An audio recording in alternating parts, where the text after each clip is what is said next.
Repeat after me. 2023 is your year to journal, or whatever year you're watching this in. My name is ShopCarrieWalker, and I have been journaling every single day for 6 years. But I first started journaling in 2008 when I was 6 years old, which means that I've been journaling for over 14 years. That's a pretty long time. I recently came out with a video of my ultimate guide to journaling, where I go through 10 of my most helpful journaling videos, so definitely go check that out after this video. Today's video is going to focus on the breakdown of how to start journaling. So to make things easy, we're going to talk about the 5 F's of starting to journal. And they are: 1. Find your why. 2. Frequency. 3. First page. 4. Format. And 5. Find what works. If you follow these F's, you'll have a much greater confidence when it comes to starting a journal. So like we said, the first F is find your why. Before you start journaling, you want to identify why you want to. Because why would you work towards any goal without knowing why you want to? The more specific and thought out your why, the more likely you are to hold yourself accountable and value the act of journaling. Because if you really know why you want to do it, you're less likely to just throw it aside and give up on your goal. You can have any why for journaling, but again, the more specific, the better. Maybe you want to document memories. You want to look back one day and read what your life was like 5, 10, 20, or even 50 years ago. Maybe you want to use it as an artsy outlet. You want to let your creativity flow and interlace words and color together in a representation of how you currently feel. Maybe you want to use journaling as a way to de-stress or hold yourself accountable. You want to write whatever's on your mind so that you can just get it out of your brain, put it on the page, and reflect back on how you're feeling. Maybe you've heard that many successful people keep a journal and that it's become a part of their everyday life. You want to be successful yourself and you think it'll help you get there. Maybe this girl named Carrie Walker has been raving all about it, so you're deciding to see what it's about. You want to challenge yourself to try something new and see if you can feel the benefits of it yourself. Or maybe it's a combination of all of those things. I encourage you to identify your why and then write about it. That can even be your first journal entry if you like. The second F is frequency. You need to decide how often you plan on journaling. Don't stress too much over this decision because you're allowed to change it as you go, but do your best to be realistic with what's achievable for you. Do you want to journal every day? And if so, do you think you need to work your way up to daily journaling, or are you committed to doing it every single day no matter how busy you get? Maybe you only want to journal once a week or once a month or whenever you have free time throughout your week. Just like with defining your why, the more specific this is, the better. It's perfectly reasonable to say that you want to journal as often as you can or whenever you can fit it into your schedule, but you're much more likely to achieve consistency with journaling if you have a specific and measurable frequency that you want to work towards. So if you plan on journaling twice a week, try to decide which days of the week you want to try to write on. Or if you're doing daily journaling, try to think about what time of the day would be the best time to write. This is key to building the habit of writing so that it becomes a part of your routine. And again, if you realize your frequency goal should be changed, you can do that. Maybe after writing every day for a month, you realize you need to take a step back and decrease how often you write.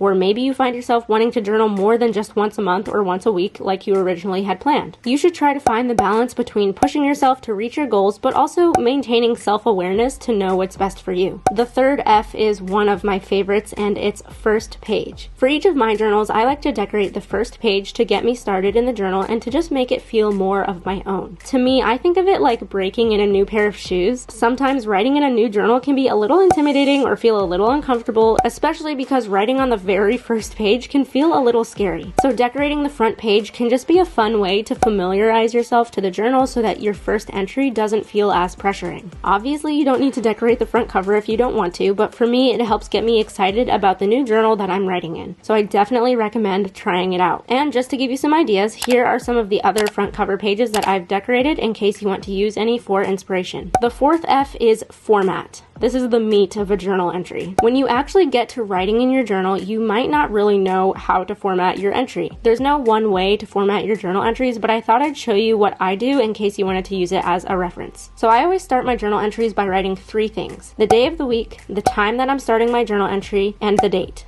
I like to put the date separately on the other side of the page so that it's easy to see and identify. The date is one of the most important parts of a journal entry, in my opinion, because it tells you when you wrote it, so that one day when you look back and reread it, you'll know the month, day, and year of the entry. Having the day of the week and the time you started journaling just adds more context, in my opinion. I first started writing the day of the week because I would find myself looking back on old entries where I would say something like, I have a really big exam on Thursday, but then I wouldn't know if I wrote my journal entry on a Monday or Tuesday, so I wouldn't know how much time I had until that Thursday. Having the day of the week gives more context to that. Even if I wasn't using the day of the week as a reference for other journal entries, I think it gives more substance to the individual journal entry itself, because writing on a busy Monday might look different than writing on a Friday when it's now the weekend. Same thing with the time of when I started my journal entry. I think it gives a lot more context to what I'm writing. It tells me if I was writing in the morning or in the middle of the day or late at night before bed, because that adds more context to the headspace I might be in. And having the day of the week and time also helps me notice trends in my journaling too. I can recognize if there's any patterns or correlations to the kinds of journal entries I write on certain days or at certain times. So that's the header of the journal entry, but when it comes to the actual body of it, I like to think of it as a super informal essay. I know, gross essays, but think of it as like an essay where there are no rules and you can write it however you want. Maybe don't even use the word essay if that freaks you out. I try to be mindful of things like sentence structure and paragraphs and punctuation and spelling, but again, don't freak out. I also have plenty of run-on sentences and things that grammatically don't make sense and a whole bunch of random things because again, there are no rules. I do my best to separate my thoughts or topics of what I'm writing about into different paragraphs, and I usually skip a line in between paragraphs as well because I just like the way it looks. I didn't always do that though, and don't get too wrapped up in how I format my journal entries if that doesn't work for you because again, there's no rules, so do it however you want. As for what I actually write, I literally just write about whatever is on my mind, which oftentimes is whatever happened during my day or what I was thinking about a lot. The format of your journal entry though serves as a loose structure that can guide and organize what you write. But I'll say it again, it's like an essay with no rules, so you can do whatever you want. Sometimes I break that structure that I typically follow and I write really big or messy. And sometimes I write really small and squeeze things in at the end of the page. Sometimes I add drawings and color to my writing too. Oh, and also I always try to finish my journal entries at the bottom of the page so that I don't waste any space on the paper and so that my next journal entry can start at the top of the next page. Overall, the format can be whatever you want it to be, and it doesn't need to be the same in every single entry. What works for me might not work for you, which leads me to the last F. Find what works for you. This is literally my #1 rule of journaling. When it comes to journaling, there are a million different routes you can take. The journal you write in, what you use to write with, what you're writing about, the format in which you write, how often you write, what your writing looks like. There are different kinds of journaling like stream of consciousness writing, daily logging, reflective writing, and you can also try out journal prompts, which by the way, I have a journal prompt challenge going on if you want to check it out. But there are so many different ways to journal, and that is the beauty of it. Since there's so much variety regarding how you can go about it, you can tailor it to fit the wants and needs of what works for you. What I share about journaling is simply just inspiration and guidance for you to try to figure out what's best for you. And I strongly encourage you to try out all different aspects of journaling until you find your fit. I might be a little biased, but